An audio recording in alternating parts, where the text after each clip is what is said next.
Alhamdulillahi Rabbil Alamin. Wassalatu wassalamu ala ashrafil mursalin Nabiyyina wa maulana Muhammadin wa ala alihi wa sahbihi ajma'in. Wa ashhadu an la ilaha illallah wahdahu la sharika lah. Wa ashhadu anna Muhammadan abduhu wa rasuluh sallallahu alaihi wa ala alihi wa sahbihi wa man tabi'ahum bi ihsanin ila yaumiddin.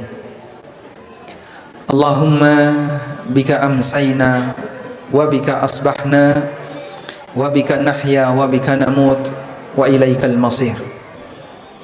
Alhamdulillah, puji syukur kita haturkan kehadirat Allah Subhanahu wa taala di sore hari ini di Desa Tumang, Kecamatan Cepogo, Boyolali. Salah satu desa ini masuk lereng Merapi enggak, Pak? Masuk ya. Jarak dengan puncak Merapi atau Merbabu? Merbabu. Dengan puncaknya jaraknya berapa kilo? Sekitar 15 kilo.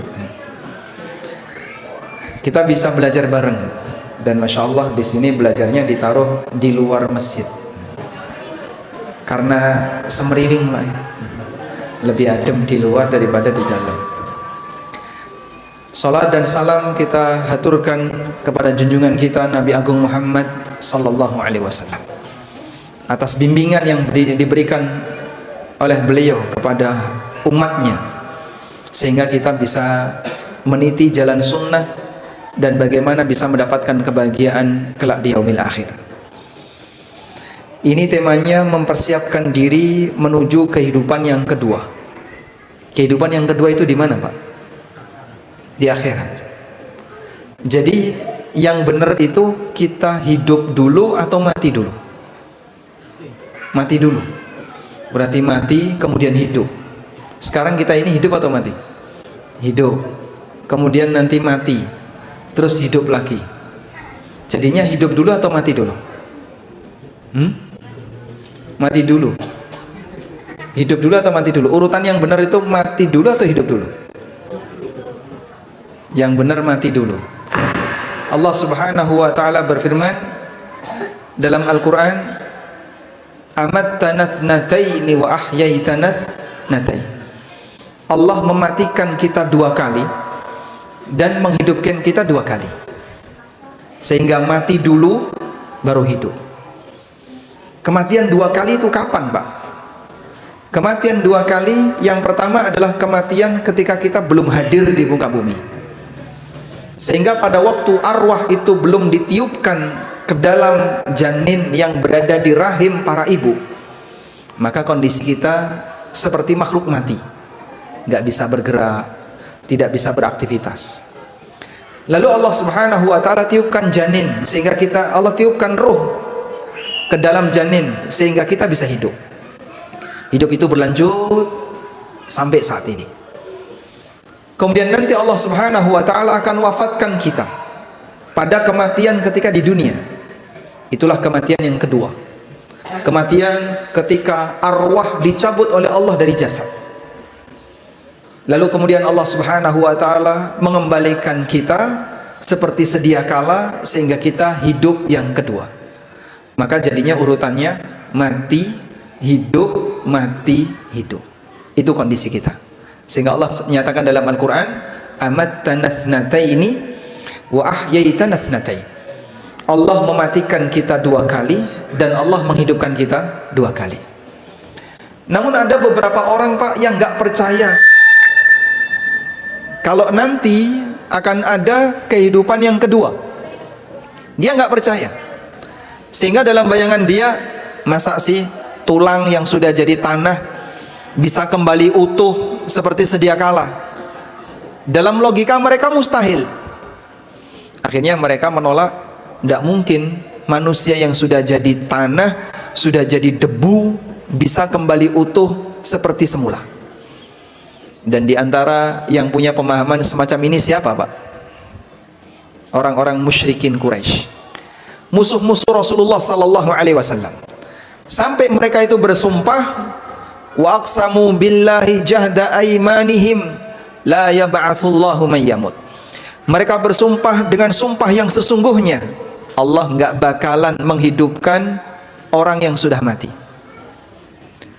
Sebagian di antara mereka datang kepada Nabi SAW sambil membawa tulang belulang orang yang sudah mati, ditaruh di hadapan Rasulullah SAW.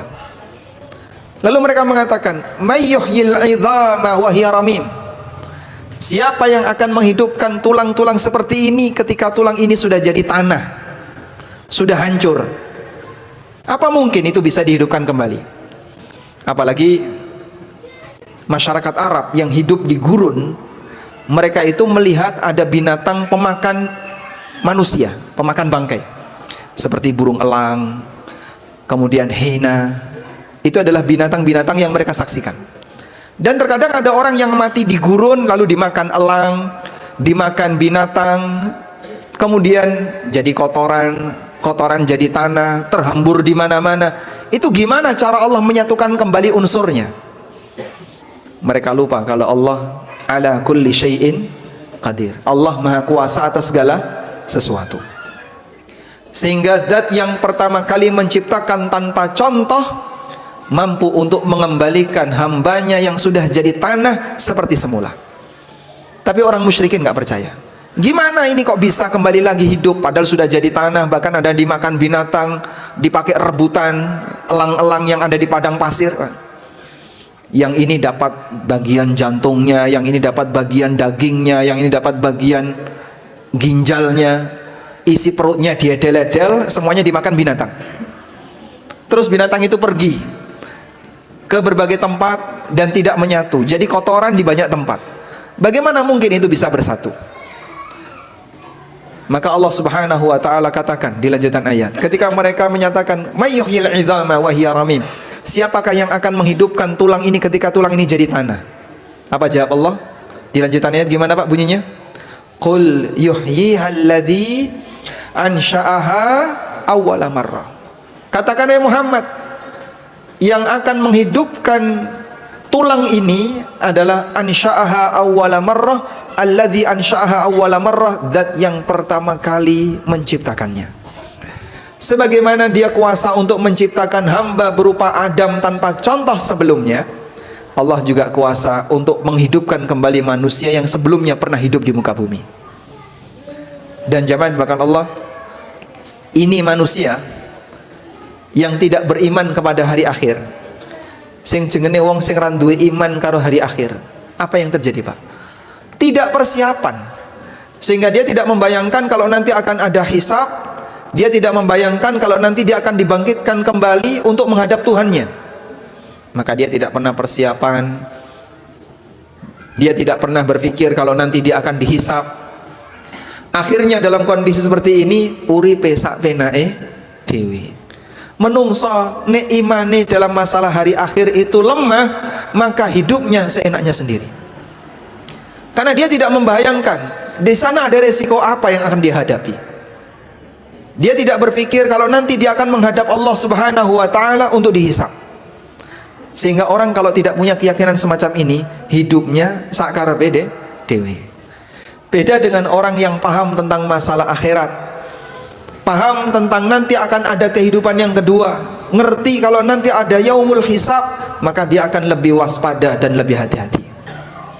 Karena itu jamaah, 13 tahun Rasulullah SAW berdakwah di kota Mekah. Tema yang beliau sampaikan selama dakwah di kota Mekah kebanyakan apa Pak? Masalah penanaman akidah, masalah keyakinan adanya tauhid yang benar, keyakinan kalau nanti akan ada surga dan neraka, masalah akhirat. Banyak sekali penekanannya di bagian ini. Dan karena bagian ini sudah menjadi pembahasan yang utama yang disampaikan oleh Rasulullah SAW, maka orang musyrikin nggak terima. Karena itu para ulama mengatakan ada 3 hal yang menjadi titik sengketa, titik perbedaan antara dakwah Nabi SAW dengan orang musyrikin Quraisy. Nomor 1, masalah tauhid. Mereka nggak mau mengakui kalau Tuhan cuma satu. Mereka pinginnya Tuhan itu banyak, sehingga mereka mengatakan aja'alal alihata ilahan wahida inna hadza la syai'un ujab. Apakah Muhammad itu mau menjadikan Tuhan yang banyak hanya satu saja? Inna hadza la syai'un ujab, ini hal yang sangat mengherankan. Jadi bagi mereka dakwah tauhid itu nganeh-nganeh. Mosok Tuhan kok mong siji, aneh gitu. Itu bagi orang musyrikin. Yang kedua, dalam masalah keimanan terhadap yaumul hisab, mereka tidak beriman kalau nanti manusia akan dibangkitkan oleh Allah di hari kiamat. Sehingga dalam keyakinan orang-orang musyrikin, wong niki nek wis mati ya wis, tidak ada lagi kehidupan yang kedua. Maka Nabi SAW mendakwahkan kalau nanti akan ada kehidupan yang kedua, ditentang oleh orang-orang musyrikin. Yang ketiga, berkaitan dengan status beliau sebagai utusan Allah. Orang musyrik gak terima. Pada waktu perjanjian Hudaybiyah, Rasulullah SAW beliau membuat draft perjanjian untuk kesepakatan antara kaum muslimin dengan orang musyrik. Di situ tertulis min Muhammadin Rasulillah, dari Muhammad sang utusan Allah. Utusan dari orang musyrik ketika melihat ini nggak terima. Kamu tulis kayak gini dan nanti saya setujui, nggak bisa. Kalau kami mengakui kamu sebagai utusan Allah, ngapain kami memerangi kamu? Hapus. Akhirnya Nabi SAW minta kepada Ali bin Abi Thalib apa? Kalimat Rasulillah diapain Pak? Dihapus. Umhu ya Ali, hapus wahai Ali. Tapi Ali nggak mau. Tidak ya Rasulullah, saya nggak mau menghapusnya. Nabi SAW tetap meminta, hapus. Nggak bisa. Akhirnya beliau sendiri yang menghapus. Sehingga min Muhammad tidak dilanjutkan dengan Rasulullah, tapi min Muhammad bin Abdullah. Dan Muhammad bin Abdullah diakui oleh orang musyrikin karena beliau memang keturunan Abdullah bin Abdul Muttalib. Baik, sehingga mereka tidak mau mengakui beliau sebagai utusan Allah Subhanahu wa taala. Ada 3 titik sengketa inilah yang menyebabkan Rasulullah sallallahu alaihi wasallam dimusuhi. Beliau sallallahu alaihi wasallam tidak diterima karena beliau mengajarkan 3 prinsip yang berbeda dengan apa yang dimiliki oleh orang musyrikin. Tuhan cuma satu. Yang kedua dalam masalah nanti akan ada hari kebangkitan, dan yang ketiga status beliau sebagai utusan Allah Subhanahu wa taala. Baik. Nabi SAW dakwahkan ini kepada masyarakatnya selama 13 tahun, sehingga terlahirlah generasi para sahabat yang mereka punya akidah yang kuat. Karena kuatnya akidah itu, mereka siap dengan aturan apapun yang Allah turunkan. Coba kita lihat pengakuan yang disampaikan oleh Aisyah radhiyallahu anha. Aisyah pernah menyampaikan kalimat sebagai berikut. Beliau mengatakan, inna awwala ma nuzila ilan nabi sallallahu alaihi wasallam al-mufassalat. Sesungguhnya surat yang awal-awal turun kepada Rasulullah sallallahu alaihi wasallam adalah surat Al-Mufassal. Surat Al-Mufassal niku surat napa, Pak? Ada nggak Pak surat Al-Mufassal? Coba dibuka mushafnya. Surat Mufassal ada nggak? Hah? Ada. Surat Mufassal nomor pinten? Coba cari di mushaf. Surat Mufassal ada? Nggak ada. Nggak ada ya? Ada nggak surat yang namanya Mufassal? Yakin? Yakin? Memang nggak ada.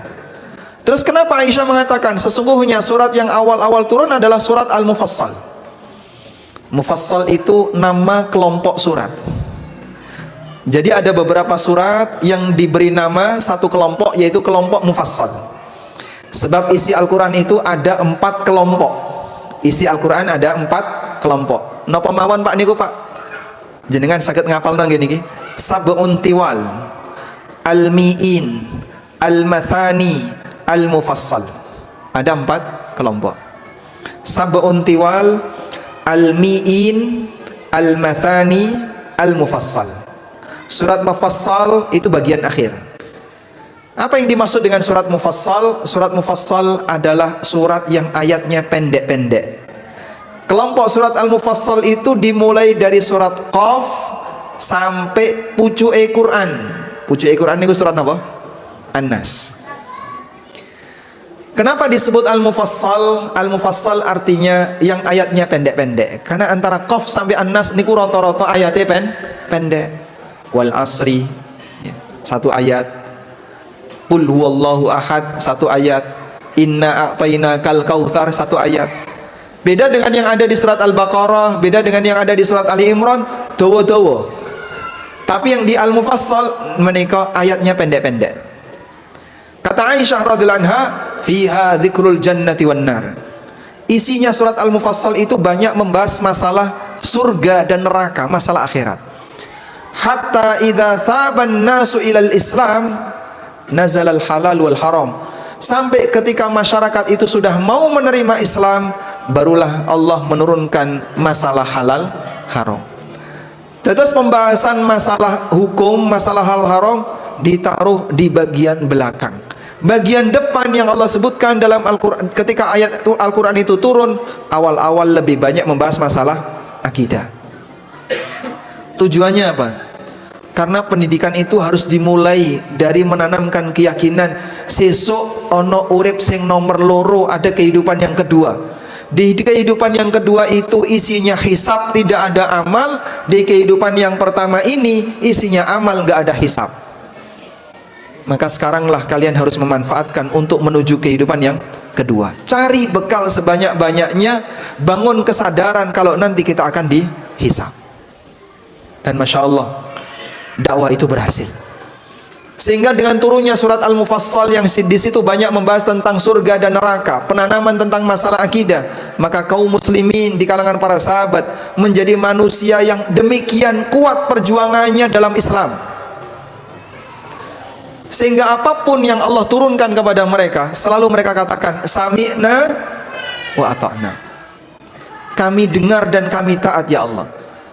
Tidak ada di antara mereka yang ngeyel. Engkau sih ya Allah, tak pikir-pikir dulu. Tidak ada. Saat turun aneka hukum masalah halal haram, mereka selalu mengatakan sami'na wa ata'na. Ketika turun ayat tentang masalah aturan tertentu, mereka selalu mengatakan sami'na wa ata'na. Walaupun bisa jadi secara ukuran materi itu merugikan. Coba Pak, bayangin Pak, apa yang sudah menjadi budaya kaum muslimin atau menjadi budaya masyarakat ketika itu, yaitu minum khamr. Minum khamr itu Masya Allah, bagi masyarakat Arab itu pilihan minuman yang ketiga. Jadi minuman di tempat mereka itu ada tiga ya. 1 khamr, 2 susu, 3 air putih. Makanya Nabi SAW ketika beliau Isra Mi'raj, Jibril datang membawa beliau dengan 2 gelas. 1 gelas isinya khamr, 1 gelas isinya susu. Nabi SAW milih yang mana? Beliau milih yang susu. Kemudian beliau mengatakan, Jibril mengatakan, laqad ikhtartal fitrah. Kamu telah memilih sesuatu yang sesuai fitrah.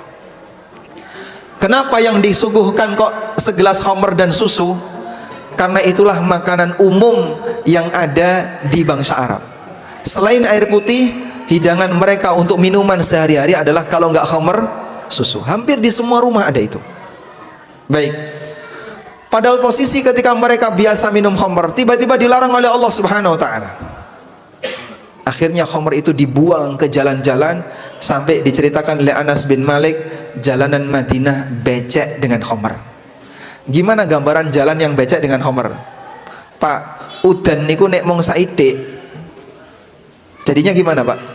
Langsung terserap sempurna ke dalam tanah. Sampai becek enggak Pak? Enggak. Itu kalau hujannya sedikit. Kapan sebuah hujan menyebabkan tanah kita jadi becek? Ketika hujannya banyak. Itulah kira-kira ukuran khamr yang dibuang oleh penduduk Madinah. Sampai jalanan Madinah becek, berarti sing dibuang kathah. Banyak yang dibuang. Terus apa ruginya Mas ketika mereka membuang khamr? Oh, jangan keliru. Ini khamr adalah komoditas ekspor. Nek coro tumang khamr itu seperti kerajinan tembaga Pak. Sumber pendapatan salah satunya yang mereka miliki adalah khamr. Bisa diekspor keluar, dikirim ke Syam, dikirim ke Yaman, sehingga mereka bisa mendapatkan uang dari situ. Namun Masya Allah, begitu khamr ini diharamkan, semuanya mereka buang, mereka tinggalkan, sampai jalanan Madinah jadi becek. Itu contoh bagaimana ketaatan para sahabat terhadap aturan Allah, karena mereka punya prinsip apa? Sami'na wa ata'na. Kami dengar dan kami taat. Dari mana prinsip itu berangkat? Karena kesadaran bahwa hidup ini tidak sekali, akan ada kehidupan yang kedua. Dalam kehidupan yang kedua itu isinya hisab dan tidak ada amal. Selanjutnya jamaah dimulakan Allah Subhanahu wa taala, para sahabat Nabi SAW Mereka adalah manusia yang demikian gigihnya untuk berlomba-lomba mencari peluang amal. Piye carane nek iso gawe amal, terutama amal sing ganjarane terus mengalir. Karena tentu usia kita ini terbatas. Nabi SAW mengatakan, a'maru ummati baina sittin wa sab'in. Usia umatku antara 60 sampai 70 tahun. Wa aqalluhum man yujawwizu zalika. Dan jarang di antara mereka yang yujawwizu zalika, yang melebihi dari usia itu. Kalau di daerah Boyolali yang usianya 80-an, banyak nggak Pak? Nggak banyak ya? Nggak banyak. Berarti rata-rata mati muda? Iya. Insya Allah. Kesel nopo nih Pak, kok mati muda? Ada beberapa daerah yang demografi penduduknya itu berwarna-warni. Ada sebagian daerah rata-rata penduduknya itu mati tua, 80, bahkan 90, itu banyak. Sebaliknya ada daerah yang rata-rata penduduknya matinya lebih muda, 60-an, kanan kirinya 60, itu banyak. Baik. Dan Nabi SAW menyebutkan rata-rata usia umat beliau antara 60 sampai 70 tahun. Namun bagi para sahabat, mereka itu berjuang. Gimana caranya agar mereka bisa mendapatkan amal yang pahalanya terus mengalir walaupun pelakunya sudah meninggal? Maka Nabi SAW ngasih beberapa penjelasan. Di antaranya, dalam hadis yang sangat terkenal, Rasulullah SAW bersabda, hadis riwayat Muslim, "Idza matal insan inqata'a amaluhu illa min thalath." Nalikane menungso niku mati, mongko sedaya amale bakal putus kejaba 3 amal. Sebutkan Pak, apa saja Pak? 1, illa min sadaqatin jariyah. Nomor 2, au ilmun yuntafa'u bihi. Nomor 3, anak soleh yad'u lahu, yang mendoakannya. Baik, ada 3 jenis amal yang kata Nabi SAW pahalanya akan terus mengalir walaupun yang bersangkutan sudah meninggal dunia. Dalam hadis yang lain, Rasulullah SAW menyebutkan dengan jumlah yang lebih banyak. Kata Nabi SAW, sab'un, bisa dicatat ya, sab'un yajri lil abdi ajruhunna wa huwa fi qabrihi ba'da mautihi. Ada 7 amal yang pahalanya akan terus mengalir kepada hamba meskipun sang hamba itu berada di kuburannya. Saya ulang ya, biar jamaah bisa perhatian, letiten saged diapal, nek pun diapal, mari kita usahakan barangkali bisa kita kerjakan. Sab'un yajri lil abdi ajruhunna. Ada 7 amalan. Saya ulang, ada 7 amalan bagi hamba yang pahalanya terus mengalir wa huwa fi qabrihi ba'da mautihi, meskipun dia sudah dikubur di dalam tanah setelah kematiannya. Lalu beliau menyebutkan, nomor 1, man 'allama ilman, orang yang mengajarkan ilmu agama. Orang yang mengajarkan ilmu agama, sepanjang ilmu itu diamalkan oleh siapapun yang mendapatkannya, maka yang bersangkutan terus mendapatkan aliran pahala. Yang kedua, au kara nahran, atau orang yang membuat selokan, sing gawe parit, gawe selokan, sehingga masyarakat yang jauh dari sumber mata air, dia bisa mendapatkan sumber air, dia bisa mendapatkan mata air. Nanti orang ini akan terus mendapatkan pahala sepanjang selokan itu dimanfaatkan. Au hafara bi'ran, atau dia buat sumur sehingga sumur itu abadi, siapapun yang ngambil air darinya, maka orang yang membuatnya turut mendapatkan pahala. Au gharasa nakhlan, atau nandur kurma. Wah, nek kurma cara Boyolali nggih mboten enten, Pak. Kurma teng Boyolali urip mboten kira-kira? Saged urip, Pak? Bisa? Mungkin bisa. Berbuah enggak? Tidak. Berbuah? Kadang berbuah ya? Bisa berbuah. Baik. Tapi mungkin kalau dalam konteks kita ya seperti kelapa. Sehingga nandurnya sekarang tapi panennya berpuluh-puluh tahun berikutnya. Atau mungkin seperti orang yang nandur sawit. Kalau di daerah Pantura itu ada namanya pohon siwalan. Sinten sing nandur pasti nanti kalau pohon siwalan ini hidup, yang memanfaatkan cucunya, Pak. Anaknya belum tentu dapat. Saking lamanya usianya. Namanya pohon siwalan. Baik. Nabi SAW menggambarkan au gharasa nakhlan, atau dia menanam kurma. Karena orang yang nanam kurma itu yang dapat manfaat mungkin anak keturunannya, cucu-cucunya. Sehingga selama kurma ini menghasilkan, dia turut mendapatkan pahalanya. Au bana masjidan, atau bangun masjid. Saksuwene masjid itu tinggu, amal yang dia masukkan di situ untuk bangun masjid, insya Allah sepanjang itu nilai pahalanya akan terus mengalir. Au warratha mushafan, atau dia meninggalkan warisan berupa Al-Quran. Dia ngasih Al-Quran. Au taraka waladan yastaghfiru lahu ba'da mautihi, atau dia meninggalkan anak yang saleh yang memohonkan ampunan setelah kematiannya. Wonten pinten jamaah? 6. Nabi SAW nyebut 7 tapi cacai 6, Pak. Wallahu a'lam. Saya sendiri juga berkali-kali baca hadis ini, sebutan di depan 7 tapi rinciannya 6. Coba kita ulang ya. Yang pertama apa?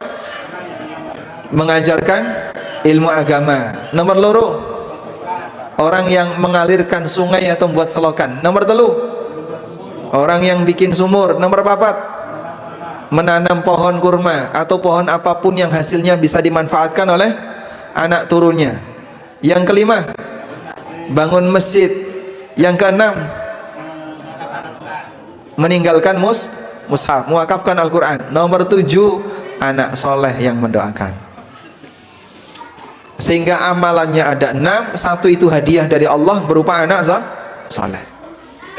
Nah, perjuangan para sahabat dan para ulama seperti ini. Bagaimana caranya mereka bisa punya amal yang umure luwih dawa timbangane wong sing amal. Bikin sumur. Berapa usia sumur? Panjang, Pak. Sepanjang dia ada airnya, sumur itu akan dimanfaatkan. Bisa jadi sumur ini usianya sampai ratusan tahun. Sing gawe sumur wis mati sejak lama, tapi sumurnya masih bisa dimanfaatkan. Bangun masjid. Sepanjang masjid itu dimanfaatkan, maka yang ikut nyumbang akan terus mendapatkan aliran pahalanya. Ngasih Al-Quran juga demikian. Yang penting itu adalah sebuah amalan yang dimanfaatkan oleh masyarakat dan kaum muslimin, yang usianya panjang. Semakin panjang usianya, pahalanya akan terus mengalir. Inilah yang disebut oleh para ulama sebagai umur yang kedua. Napa Pak umur yang kedua itu? Umur di mana pahala kita akan terus mengalir, meskipun orang yang mengamalkannya sudah meninggal dalam waktu yang lama. Kita kalau berlomba dengan para ulama di masa silam, nggak ada apa-apanya. Makanya para sahabat Nabi SAW berkaitan dengan masalah umur yang kedua ini semangatnya luar biasa.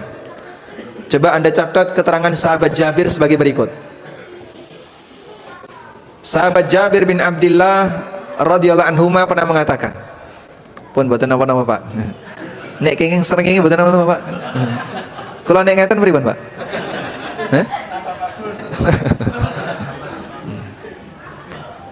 Baik.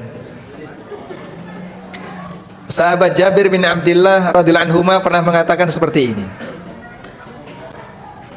Boten napa-napa Pak. Mau ditutupi? Ada yang bisa nutupi matahari? Wah, nggak bisa ya. Masya Allah. Baik, biarkan saja. Rasulullah sallallahu alaihi sahabat Jabir bin Abdullah mengatakan, "Ma min ashabin Nabi sallallahu alaihi wasallam dzu maqdiratin illa waqafa." Tidak ada satupun sahabat Nabi sallallahu alaihi wasallam yang punya kemampuan secara finansial kecuali dia pernah wakaf. Dados sedaya sahabat niku nggak ada amal wakaf. Ma min ashabin Nabi sallallahu alaihi wasallam dzu maqdiratin illa waqafa. Tidak ada satupun sahabat Nabi sallallahu alaihi wasallam yang punya kemampuan secara finansial kecuali dia pernah wakaf. Itu contoh semangatnya para sahabat di masa silam berkaitan dengan amal yang bisa diabadikan. Kenapa Pak kok mereka itu melakukan wakaf? Para ulama menjelaskan karena hanya wakaf inilah yang menjadi sedekah jariyah. Wakaf itulah makna dari sedekah jariyah. Sehingga Nabi SAW yang mengajarkan amal hamba semuanya terputus kecuali 3, salah satunya sedekah jariyah. Makna sedekah jariyah menikah adalah wakaf. Monggo para sahabat Rasulullah SAW menjadi manusia setiap kali ada peluang wakaf langsung diambil selama mereka punya kemampuan. Imam dalam masalah wakaf niku sinten Pak? Pemimpin dalam masalah wakaf sinten? Nabi Muhammad SAW. Piyambake wakaf yang dipakai Masjid Nabawi, sehingga rumah-rumah beliau di sekitar Masjid Nabawi, tanah yang beliau miliki semuanya untuk kaum muslimin, karena Nabi SAW tidak meninggalkan warisan, semuanya untuk kaum muslimin. Demikian pula para sahabat Rasulullah SAW, mereka adalah orang-orang yang demikian rajin dalam berwakaf. Umar bin Khattab radhiyallahu anhu pernah wakaf, demikian pula Utsman. Sampai sekarang di Madinah itu ada hotel tulisannya Funduk Waqfi Utsman, hotel wakaf Utsman. Pernah ketemu Pak? Itu nggak jauh dari Masjid Nabawi, meskipun hotel itu agak ke pinggir, dekat dengan jalan highway yang berada di depan, jarak sekian ya dari Masjid Nabawi, pintu utama ada hotel namanya Hotel Wakaf Utsman. Kemarin saya sempat memfoto itu hotelnya. Sampai wakaf Utsman ada di zaman kita, kok bisa Pak? Ada yang bilang itu ada rekening di Saudi, rekening itu atas nama Utsman. Lalu diinformasikan kepada masyarakat, siapa yang mau nyumbang atas nama Utsman silahkan store ke rekening ini. Dari hasil rekening itu terkumpul dana yang sangat banyak, akhirnya dipakai untuk bangun hotel atas nama Utsman. Maka hotel itu jadi dikasih nama Hotel Wakaf Utsman. Masya Allah. Pribun Pak? Ada masalah di belakang? Sedang diusahakan tutupnya ya. Napa kula ngaleh Pak? Pribun? Berdiri muter. Kalau saya duduk di bawah pribun? Oh, jenengan nggih kenging Pak. Masya Allah. Gantian, jenengan tengah niku tengah niku. Oh, ngoten. Sementara nggih. Oh, nggih. Pripun? Jadi saya pinjam ini. Nyun sewu nggih.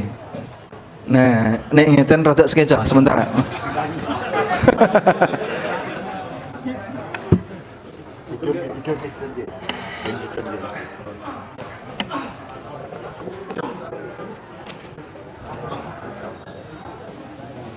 Nggih, matur nuwun.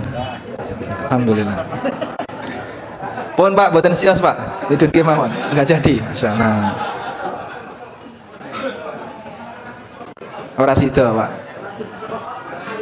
Sudah cukup.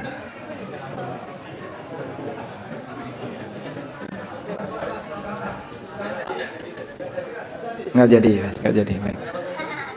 Bebayani, Pak. Bahaya nanti. Baik. Mandap mawon. Ya, alhamdulillah. Baik. Yang penting jenengan kademen ngaten mawon ya. Panasan mboten? Panasan, mboten ya. Baik, kita lanjutkan. Jadi dulu para sahabat menjadi orang yang demikian semangat dalam melakukan wakaf karena mereka memahami yang dimaksud dengan sedekah jariyah niku napa Pak? Sedekah jariyah maknanya adalah wakaf. Apa sih yang dimaksud dengan sedekah jariyah? Sedekah yang pahalanya terus mengalir, makanya disebut jariyah. Jaroya jeri artinya mengalir. Sedekah yang pahalanya terus mengalir, dan itulah wakaf. Syarat yang disebut wakaf niku pripun? Para ulama ngasih penjelasan seperti ini. Wakaf itu adalah objek yang kita nyatakan untuk kaum muslimin, sehingga dia bersifat fi sabilillah. Makanya sebutan lain dari wakaf itu adalah at-tasbil. Sebutan lain dari wakaf itu at-tasbil. Kalau ada istilah tanah wakaf, itu bahasa Arabnya ardul musabbalah, tanah yang ditasbil. Kenapa kok disebut dengan istilah tasbil dari kata sabilillah? Karena dia dijadikan fi sabilillah. Makanya diistilahkan dengan apa? At-tasbil. Baik. Para sahabat semangat bagian ini. Sampai kata sahabat Jabir, tidak ada satupun di antara para sahabat yang punya kemampuan secara finansial illa waqafa, kecuali beliau pernah wakaf. Karena mereka ingin mengabadikan amalnya. Bagaimana mereka bisa punya amal yang usianya lebih panjang dibandingkan orang yang melakukannya? Itulah yang seharusnya jadi cita-cita kita. Sebab masa kita beramal itu pendek. Hanya 60 tahun kita diberi usia oleh Allah, 70 tahun diberi usia oleh Allah. Dan di usia yang hanya sekian puluh tahun itu masih banyak bolongnya nggak dipakai ngibadah. Sampean sakit ngitung, Pak. Umur yang dikasih oleh Allah selama misalnya 60 tahun. Untuk tidur berapa tahun? Nggih. Jenengan turu pinten tahun, Pak? Nek dihitung tidur itu 8 jam per hari, berarti kan sudah sepertiga sendiri. Karena satu hari pinten? 24 jam. Sehingga kalau dihitung kita tidur itu 8 jam, maka berarti sepertiga umur kita isinya turu. Padahal dulu nalikane bayi ya mong turu tok. Ketika sakit isinya ya mong turu. Sehingga kita ini banyak tidurnya. Mungkin kita tidur itu lebih dari sepertiga. Barangkali sampai setengah usia kita. Yang setengah ada yang dipakai nyambut gawe, ada yang dipakai untuk jalan-jalan, dipakai untuk kumpul bersama keluarga, yang dipakai untuk ibadah barangkali nggak sampai 10%. Sehingga kalau kita hanya mengandalkan aktivitas ibadah yang dilakukan secara fisik, terbatas sekali. 10% dari 60 tahun berarti hanya kurang lebih 6 tahun. Jika dibandingkan dengan usia yang Allah berikan kepada kita. Maka dalam kondisi ini jamaah belakang Allah, kita perlu untuk mencari amal apa yang kira-kira usianya lebih panjang dibandingkan usia yang kita punya. Nah, zaman dulu para ulama mereka mengabadikan amalnya itu dalam bentuk karya ilmu. Contohnya apa, Pak? Contoh ya. Imam Asy-Syafi'i rahimahullah. Lahir tahun pinten Imam Syafi'i? Beliau meninggal tahun 204 di usia 54 tahun. Beliau lahir di tahun 150 Hijriah. Piyambake lahir tahun 150 Hijriah, meninggal tahun 204. Usianya berarti pinten, Pak? 54. Usia Imam Syafi'i hanya 54 tahun. Tapi Masya Allah, karya Imam Syafi'i berapa usianya? Nek dihitung dari sejak beliau meninggal di tahun 204 Hijriah, Mas, sekarang tahun berapa, Mas? 2023. Yang Hijriah tahun berapa? Kalender Hijriah 1445. Kan tahun baru kemarin. Saniki ulan apa, Pak? Sapar. Ngertine napa? Saparan. Orang niteni kok rame, oh no saparan. Baik. Kalau dihitung dari sejak wafatnya beliau 204 Hijriah, berarti sampai sekarang sudah lebih dari 1200 tahun.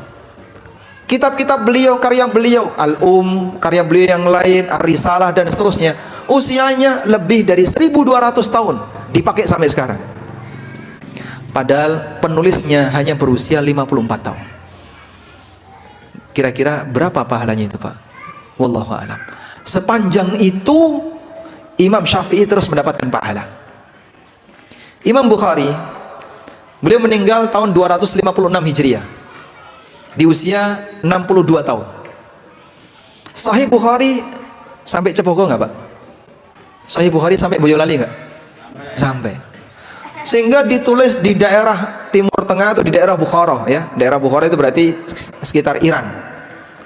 Tapi buku itu tersebar di mana-mana sampai ke tanah Boyolali. Masya Allah. Jadi ada orang yang karyanya itu menembus batas, tidak hanya lokal di daerahnya, tapi kemana-mana. Dan usianya panjang. Sahih Bukhari, nek dihitung dari mulai tahun 256 Hijriah, berarti usia Sahih Bukhari berapa lama? Lebih dari 1150. Masya Allah. Itulah manusia-manusia yang karyanya lebih panjang, jauh lebih panjang, sampai menembus waktu ribuan tahun dibandingkan dengan orang yang menulisnya. Pak, kalau kita disuruh seperti mereka kok kayaknya mustahil. Gawe karya apa Pak? Menulis siji wae ra iso. Arab ngomong masalah agama gak ngerti, sehingga kita kalau diminta untuk nyaingi para ulama gak bakalan bisa berhasil. Baik, tapi Islam tidak membatasi bagian itu. Ada nggak Pak kira-kira amalan yang bisa lebih abadi, yang bertahan lebih lama walaupun kita sudah meninggal dunia? Nabi SAW ngasih beberapa pilihan. Makanya kita seharusnya berpikir begini, nek raiso sing nomor siji, golei sing nomor loro, raiso nomor loro, golei sing nomor telu. Cari peluang mana yang kira-kira bisa kita gunakan untuk beramal, mencari amal yang abadi. Dari situlah kita berharap ketika kita sudah meninggal dunia, jasad sudah terkubur, namun pahala terus mengalir. Itulah hakikat umur yang kedua. Nah, mulai sekarang seperti itu sudah harus direncanakan. Kira-kira sesuk aku nek mati amal apa ya sing iso dawa umure? Aku tak melu bangun masjid. Mas, ning masjid pun enten sumure dereng Mas. Wis ana mah tak bor singkas iso Mas. Saya pengen wakaf sumur. Jadi biar masjid ini punya 2 sumur. Ditompo kalau takmir buat sumur. Nomor telu datang lagi pengen buat sumur. Akhirnya masjid itu penuh dengan sumur. Ya jangan seperti itu Pak. Anda cari yang lain. Kalau memang ini sudah ada, ambil bagian yang lain yang belum ada. Sing paling abadi itu adalah tanah. Karena tanah itu nggak mungkin dibongkar. Mungkin nggak Pak tanah dikeruk pindah neng Solo? Tidak mungkin. Sehingga siapa yang wakaf tanah, dia nggak bakalan mengalami perubahan. Tapi kalau wakaf bangunan, begitu bangunan itu dibongkar, berarti masa amalnya sudah selesai. Selanjutnya yang bersangkutan silahkan wakaf lagi untuk melanjutkan masa amal yang lebih panjang. Nah, mumpung lagi bangun, cari bagian yang kira-kira nggak sering direnovasi. Aku urun pondasi. Pondasi tak piro sakmene wis, iki aku urun pondasi. Bagian mana lagi? Saya mau kolongnya. Kolomnya dia yang pasang. Saya mau besinya dan seterusnya. Semakin awet, semakin lama bertahan, pahalanya semakin lama bertahan. Makanya nyari amal itu salah satunya adalah perlu strategi. Cari bagian yang kira-kira tidak mengalami perubahan. Tapi kalau sering mengalami perubahan, ya, nyuwun sewu, biasanya sering mengalami perubahan itu apa? Chat, ya. Urun chat. Ya. Ramadan ngarep dicat meneh. Durung Ramadan wis dicat meneh, kok bolak-balik dicat Pak. Nah itu mungkin usianya lebih pendek. Tapi kalau Anda ikut beramal dalam bentuk yang bisa abadi, insya Allah pahalanya terus mengalir. Sehingga jamaah belakang Allah Subhanahu Wa Taala, prinsip inilah yang dimiliki oleh orang-orang soleh di masa silam.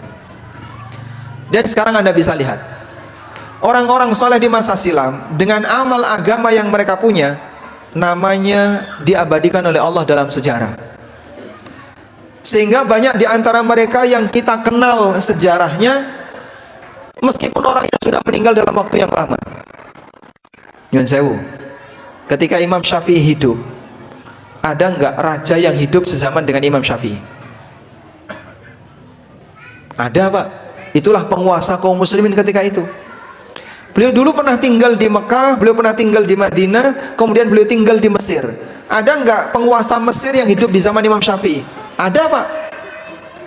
Nah dulu waktu Imam Syafi'i masih hidup, beliau Imam Syafi'i dan penguasa Mesir ini podo-podo terkenal ya Pak.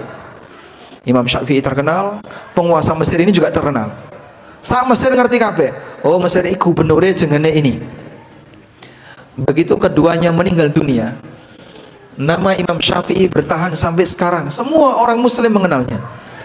Nama gubernur Mesir waktu itu hilang, tidak ada namanya. Padahal dulu waktu mereka sama-sama hidup, keduanya sama-sama terkenal.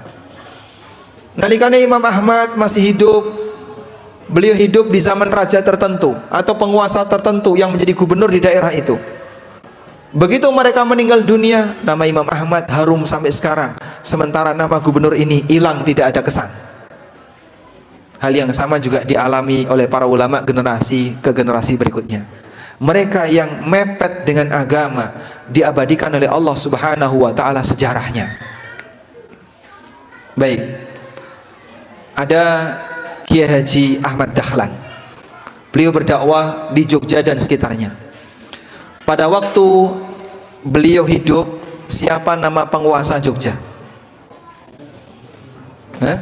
Hamengkubuwono. Hamengkubuwono berapa? Wallahu a'lam. Nama aslinya siapa? Wallahu a'lam. Begitu mereka meninggal, yang satu namanya tetap bertahan, yang satu hilang di telan sejarah. Padahal dulu waktu mereka sama-sama hidup, keduanya sama-sama terkenal. Karya ada. Ini pemimpin, mereka membuat misalnya bangunan, mendirikan ini, buat jalan dan seterusnya. Pemimpin memakmurkan bumi, itu pemimpin dalam bentuk fisik. Pemimpin memakmurkan bumi dalam bentuk fisik, buat ini. Itu pekerjaan pemimpin dari dulu sampai sekarang. Terus kalau pekerjaan ulama apa Pak? Memakmurkan batin hamba dengan iman, sehingga mereka mengajar tentang Islam yang benar, hukum-hukum Allah Subhanahu wa taala. Dua-duanya berkarya, tapi yang satu bertahan tidak dimakan usia, dan yang satu hilang tanpa bekas. Sehingga dulu di sini pernah ada Pak istana, tapi istana itu sudah hilang. Dulu di sini pernah dibangun jalan itu sekarang sudah berubah. Sehingga jamaah, amal yang tidak mepet dengan agama biasanya hilang lebih cepat. Nah, dari sinilah kita bisa memahami hamba Allah yang berada di fisabilillah, maka sejarahnya diabadikan oleh Allah. Dan sejarah itu menyangkut nama baik orangnya, menyangkut amal dan pekerjaannya, budi pekertinya, akhlaknya ditiru oleh masyarakat dari satu generasi ke generasi berikutnya. Seneng nggak Pak kayak gini Pak? Seneng ya Pak? Di saat kita sudah tidak ada di muka bumi, orangnya sudah mati, tapi Masya Allah pahala terus mengalir tanpa batas waktu sepanjang amal kita tetap dimanfaatkan oleh masyarakat. Nah, selanjutnya jamaah, di antara syarat wakaf, objek wakaf itu harus bisa bertahan. Tegasnya bisa bertahan gimana Pak? Tidak habis pakai. Kalau orang bersedekah dengan sesuatu yang habis pakai, monggo ketika dia sudah habis, nilainya sudah hilang. Contohnya apa Pak? Sedekah panganan. Kayak sedekah rupane panganan. Berarti pangan gimana Pak? Habis. Begitu sudah habis, ya sudah, dia dapat pahala sedekah makanan. Karena itu makanan seperti ini tidak abadi, maka makanan tidak bisa diwakafkan. Sampean tekon yang masjid nggawa beras, Pak Tamir kula wakaf beras, sakit boten Pak? Tidak bisa. Kenapa nggak bisa? Karena beras tidak bisa bertahan lama, sehingga semua yang tidak punya nilai ketahanan tidak bisa diwakafkan. Monggo jenengan kalau masukkan ke kota infak masjid, nah, ditulisi ya, apa itu? Nurus Sodakoh. Oh bukan, tulisannya apa nih? Nurus Soba. Oh ini kok nama musala. Okay. Jenengan memasukkan kota infak, di kota infak Nurus Soba. Apakah semua yang kita masukkan di sini jadi wakaf? Belum tentu, tergantung penggunaan. Kalau Tamir menggunakan infak itu untuk operasional yang sifatnya habis pakai, misalnya kanggo bayar listrik, biaya air, untuk operasional masjid dan seterusnya, maka yang seperti ini tidak jadi wakaf. Kenapa? Habis pakai. Tapi kalau sumbangan yang kita berikan itu diwujudkan oleh takmir dalam bentuk benda yang permanen, tinggo tuku AC, tinggo tuku kipas angin, tinggo tuku kincir ya untuk kipas dan seterusnya, maka sepanjang benda ini masih bertahan, orang yang nyumbang turut dapat pahala selama pemakaian. Nah, makanya dalam hal ini beda-beda antara satu masjid dengan masjid yang lain. Kula niku nek wonten pengumuman khutbah sebelum Jumatan ya, ada pengumuman sebelum Jumatan. Biasanya kan takmir ngasih pengumuman. Saldo infak masjid titik-titik sampai hari ini terkumpul 900.050 rupiah. Oh, berarti infaknya jamaah orang kanggu. Oh, saldone 100 yuto. Berarti semua yang masuk nggak kepake. Cuman dikumpulin saja. Durung dadi ganjaran niku, Pak. Karena cuma dikumpulin. Mungkin piyambake dapat pahala dengan berinfak, tapi belum dapat pahala dari kemanfaatan infak itu. Makanya jenengan kalau mau nyumbang ke masjid, sumbang masjid yang saldonya minus. Sehingga kalau takmir mengumumkan, alhamdulillah saldo infak masjid titik-titik sampai hari ini minus 10 juta. Nah, berarti butuh itu, Pak. Itu jenengan infak langsung kepake. Atau yang minimal saldonya 0, berarti takmir bisa memanfaatkan secara efisien. Makanya kalau misalnya sudah nggak butuh lagi dengan donasi, nggak bangun ya, masjidnya sudah sempurna, sudah tidak ada lagi pembangunan, tidak ada renovasi, tidak ada tambahan, mungkin takmir bisa ngasih pengumuman, masjid kami sudah tidak lagi membutuhkan dana, maka kota infak Jumat ini akan kita manfaatkan untuk kegiatan sosial kemasyarakatan. Nah, nanti bisa disumbangkan untuk kaum muslimin di sekitar masjid, dan itu bisa kita jadikan sebagai sarana untuk islamisasi, korban kristenisasi. Karena rata-rata orang ketika jadi korban sampai dia murtad pindah agama, biasanya iming-imingnya apa, Pak? Dikasih gaji tiap bulan, sarimi tiap pekan, dikasih sumbangan, suruh datang ke tempat ibadah, sampai lama-lama pindah agama. Bisa nggak masjid kita buat seperti itu, Pak? Bisa.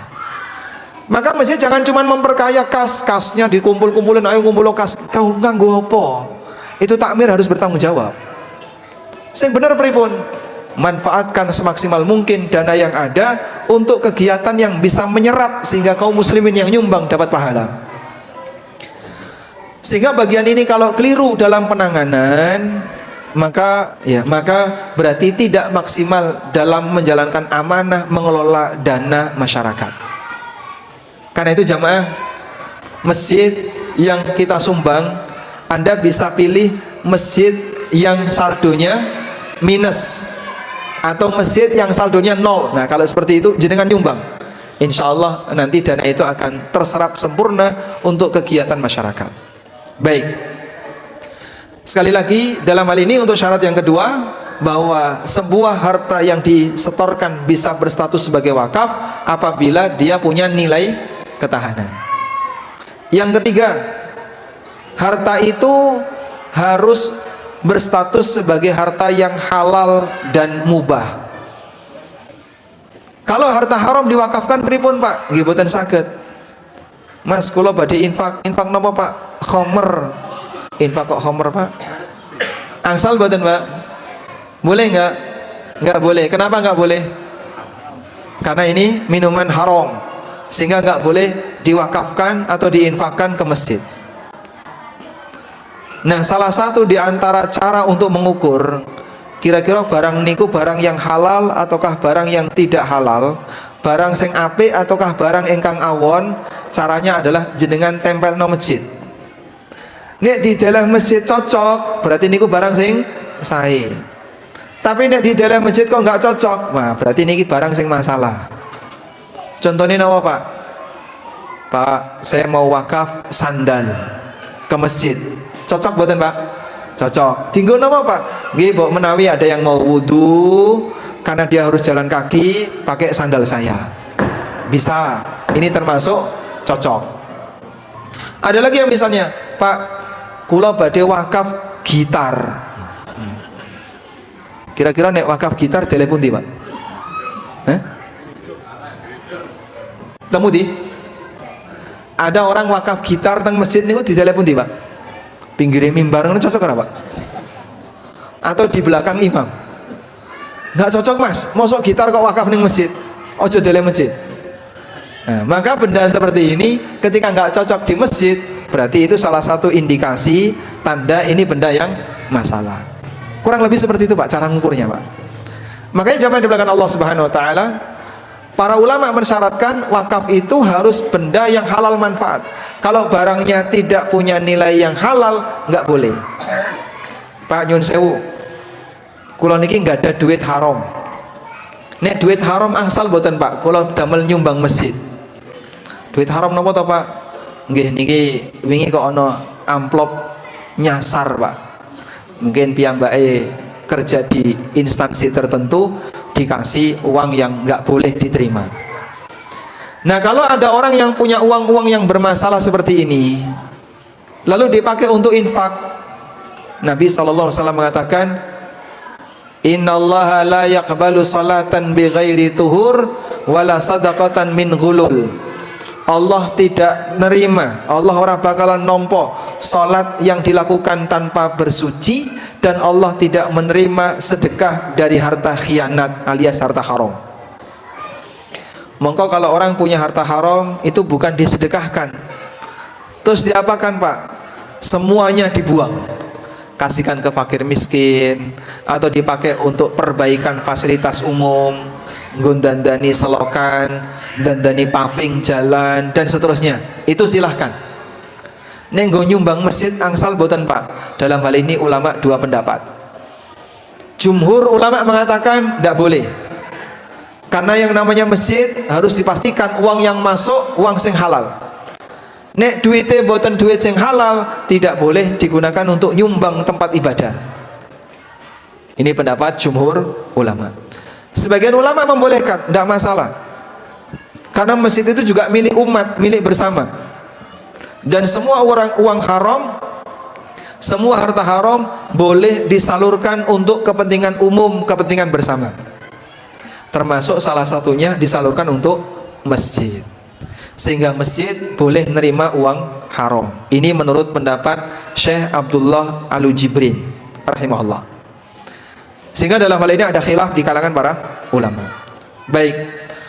Terus yang benar gimana? Kalau jenengan sepakat dengan pendapat yang disampaikan oleh Syekh Abdullah Al-Jibrin, maka infak ke masjid dalam bentuk uang haram, baik bentuknya untuk pembangunan, baik bentuknya untuk operasional atau bentuknya untuk operasional, dua-duanya diperbolehkan. Kalau pakai pendapat yang kedua, wallahu a'lam. Baik. Selanjutnya, syarat berikutnya berkaitan dengan wakaf. Wakaf itu tidak boleh dipindahkan kepemilikan. Tidak boleh dipindahkan kepemilikan pripun Pak? Tidak boleh dijual, tidak boleh dihibahkan, tidak boleh diwariskan. Karena benda itu kalau dijual, dihibahkan, diwariskan, pindah hak milik. Nah, kadang seperti ini orang yang wakaf kurang titen. Nuwun sewu Pak. Kathah kasus, ada beberapa kasus banyak ya, di mana orang yang wakaf itu karena nggak ngomong sama anaknya atau tidak dikuatkan dengan surat bukti ikrar wakaf, sampai anaknya nuntut njaluk. Ada satu kejadian di Jogja, ada anak-anak mungkin usianya usia SMA atau baru lulus SMA, itu sampai mau jual musola karena bapaknya itu wakaf musola. Terus bapaknya sudah meninggal, dia butuh beli motor, randedit. Pada saat dia nggak punya uang, pengen beli motor, ini musola dijual, ditawarkan ke orang lain. Akhirnya berjamaah-jamaah di sekitar situ semuanya sepakat, piye carane mempertahankan musola ini dan ngasih uang ke anak itu. Mereka iuran untuk membelikan sebuah motor. Oh, sampai kaya ngono Pak. Mong gitu kupit motor lahan wakaf mau dijual. Karena itu Rasulullah SAW ketika mendengar wakafnya Umar bin Khattab radhiyallahu anhu, beliau SAW mengatakan, fala yurath wala yuba wala yuhab. Tidak boleh dijual, tidak boleh diwariskan, tidak boleh dihibahkan. Sebab wakaf itu tidak boleh dipindahkan kepemilikan. Terus yang menangani wakaf niku sinten Pak? Yang menangani itu bukan pemilik, tapi namanya nadir wakaf. Sinten niku nadir wakaf? Orang yang ditunjuk dan dipercaya untuk menangani dan mengelola objek wakaf. Nah, nadir ini sifatnya adalah panitia yang mengelola. biar lahan wakaf ini bisa dimanfaatkan secara maksimal. Nah, besok insya Allah akan ada, atau sekarang sudah dimulai ya, pembangunan masjid mana Pak? Al Mubarak. Buatan tepi saking lagi. Di atas. Pembangunan Masjid Al Mubarak. Luasnya pinten? Berapa? 15 kali 15, 2 lantai. Masya Allah. Habis dana berapa itu? 1,7. Insya Allah swadaya masyarakat Cepogo siso-siso nih Pak. Sakit angsal 3M itu kalau sini. Insya Allah ya. Baik. Asal dikasih satu perusahaan apa logam satu aja yang cukup. Ini perusahaan saya wakafkan untuk masjid takdol kabeh, insya Allah cukup ya. Baik. Nah, jadi kalau sekiranya di sini ada program pengumpulan dana wakaf untuk Masjid Al Mubarak yang nanti insya Allah akan menjadi salah satu pusat kegiatan kaum muslimin di daerah Cepogo, Anda jika ingin mengambil peran, ini salah satu di antara kesempatan. Abadikan harta kita untuk sesuatu yang usianya lebih panjang dibandingkan usia kita, dengan menyumbang bangunan fisik, karena fisik ini ketika bertahan maka sepanjang dimanfaatkan itulah yang akan menjadi sumber pahala sepanjang digunakan meskipun yang wakaf sudah meninggal dunia. Mudah-mudahan bisa menjadi umur yang kedua. Wallahu ta'ala alam. Demikian yang bisa kita sampaikan, semoga bermanfaat. Wassallallahu ala nabiyyina Muhammadin wa ala alihi wa sahbihi wasallam. Jadi semalam Ustaz sudah menyampaikan tauhidnya pada kita sekalian.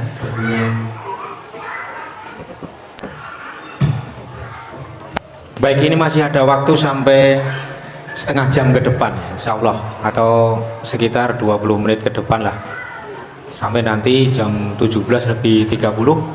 Monggo yang mau bertanya, secara langsung yang terkait dengan tema atau di luar tema, itu boleh, monggo dipersilahkan. Monggo.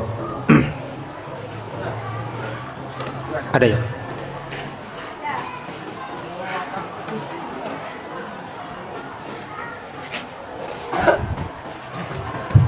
Assalamualaikum warahmatullahi wabarakatuh. Waalaikumsalam warahmatullahi wabarakatuh.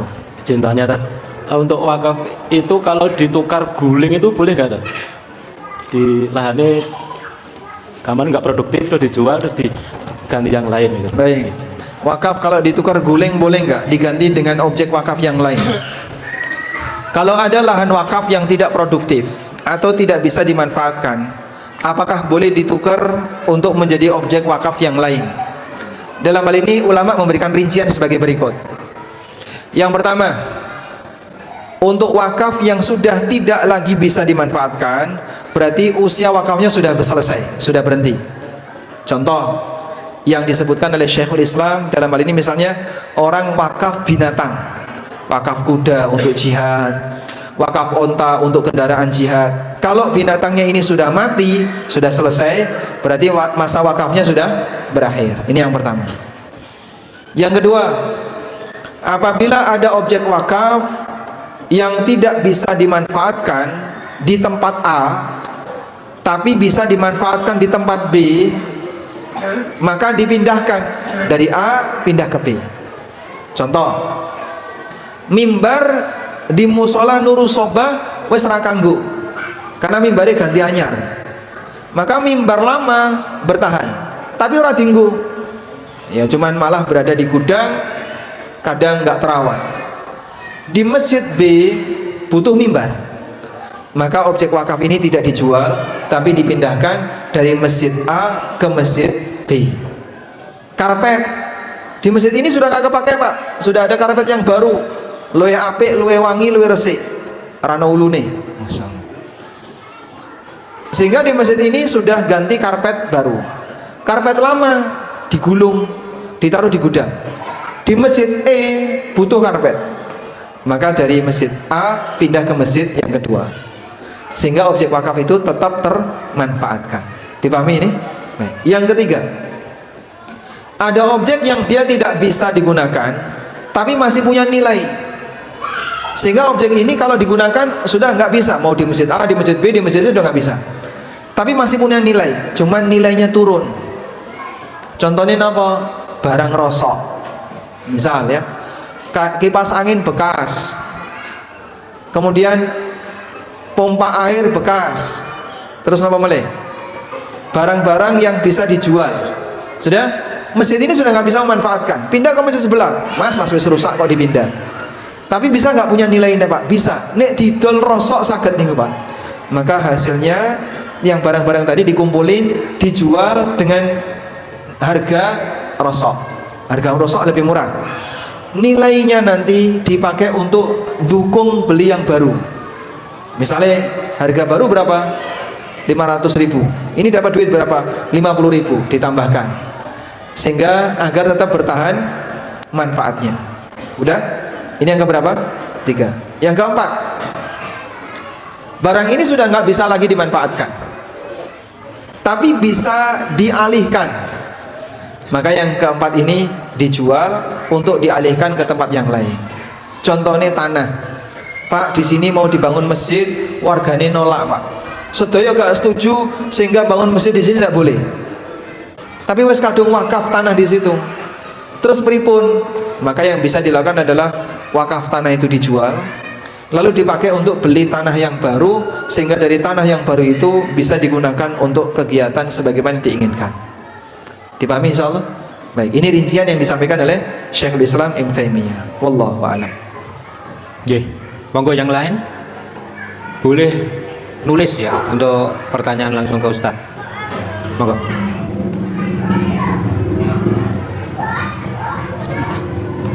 Assalamualaikum warahmatullahi wabarakatuh. Waalaikumsalam warahmatullahi wabarakatuh. Izin bertanya di luar tema Ustaz. Saya pindah ke Cepogo ini kan bulan Desember tahun lalu. Sebelumnya saya mencari kontrakan gitu ya. Saya minta tolong ke teman untuk carikan kontrakan.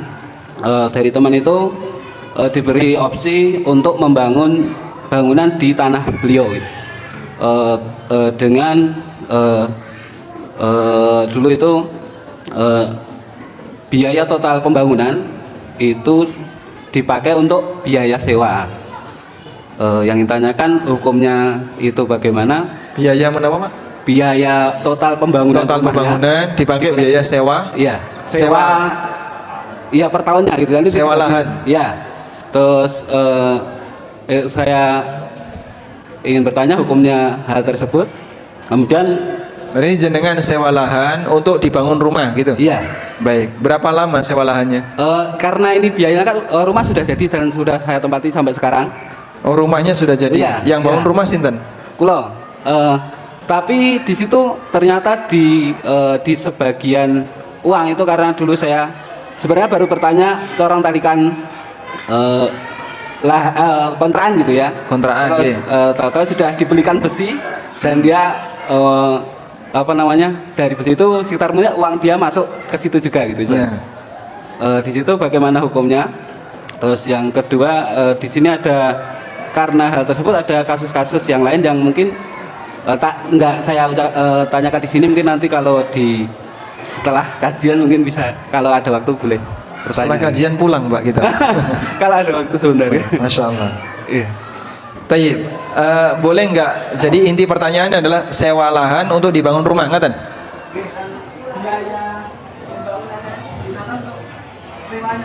Biaya pembangunan digunakan untuk sewa.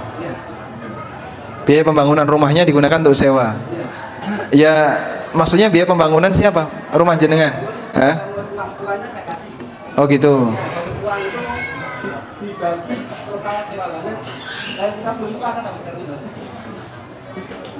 Saya belum mudeng ya. Oh baik. Jenengan sewa lahan, bayarnya pakai nyun sewu dibaleni malih. Agak sedikit membingungkan ini. Begini Ustaz, awalnya itu saya kan memang itu teman lama gitu. Saya minta tolong dicarikan kontrakan. Tolong jangan Ya. kontrakan. Terus dia menawarkan bagaimana kalau tanah saya dibangun saja, Oh, gitu. nanti biaya pembangunannya paham. digunakan untuk biaya sewa. sebagai sewa rumah. Iya. Berapa lama? Karena dulu kita yaitu masalah yang khusus tadi. Jadi enggak ini karena Harus ada waktunya. Berapa lama jenengan nyewa lahan ini? pokoknya total apa namanya? Dulu itu saya bilang seperti ini, carikan kontrakan 66 juta. Mungkin dia 66 juta setahun enggak apa-apa lah rumah gitu. Jadi 66 dia mungkin juta. bisa berarti setahun 6 juta gitu. Berarti total biaya itu ya hampir 100 lebih gitu ya Ustaz. Jadi Baik. Enggak, dia pertanyaan saya berapa lama jenengan bisa menempati lahan itu? sebenarnya untuk berapa lamanya belum ada. Baik, Belum ada. Jeka. Oke. Kalau seperti ini goror jadinya Pak. Harus ada waktunya.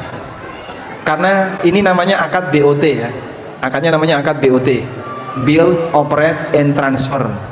Jenengan bangun rumah dan bangunan rumah ini dipakai untuk bayar sewa lahan. Nah itu harus ada nilai dari rumah plus masa sewa lahan. Kalau belum disebutkan berapa lama, ya gampang kok kari-kari aja. Nah kayak segini jadinya goror dari sisi waktu. Karena kan sewa lahan itu ada harganya. Nek nyewa 5 tahun dengan nyewa 10 tahun nilainya sama atau beda? Beda.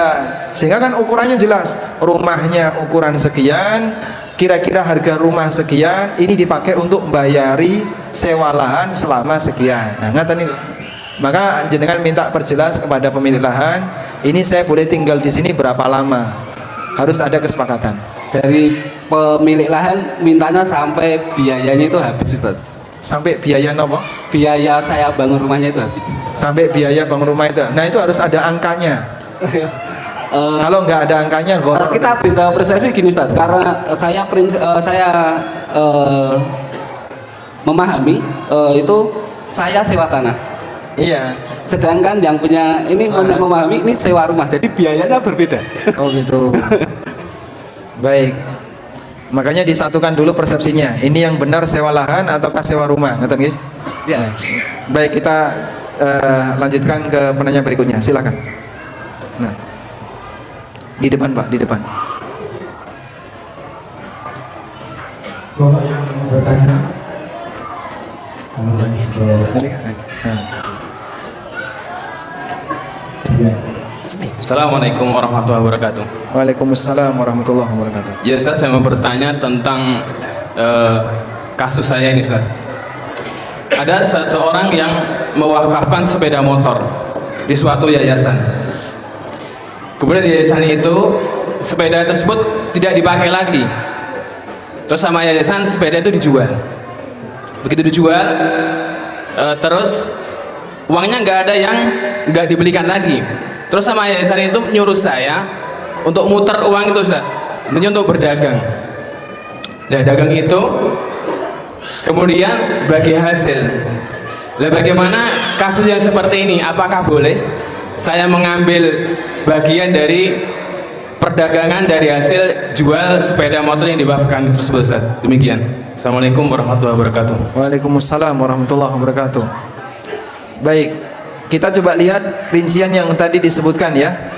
Kalau ada orang yang wakaf sesuatu, lalu barang itu sudah tidak bisa lagi dimanfaatkan, motornya masih bisa dimanfaatkan nggak? Sebenarnya masih. Tapi kenapa dijual padahal bisa dimanfaatkan? Tidak tahu Ustaz. Tidak tahu. Itu dijual. Ketua yayasannya ada di sini nggak? Makanya kau nonton rekamannya nggak Pak? Ya, pada asalnya yang namanya objek wakaf tidak boleh dijual. Sampai tadi Pak, nggak fungsi, nggak bisa digunakan, atau nggak bisa dialihkan ke tempat yang lain. Kalau sudah sampai pada titik tidak bisa digunakan, tidak bisa dimanfaatkan, barulah silakan dijual. Tapi kalau masih bisa dimanfaatkan, hukum asalnya tidak boleh dijual. Gunakan sampai rusak, pripun Pak? Nggih boten napa-napa sampai rusak.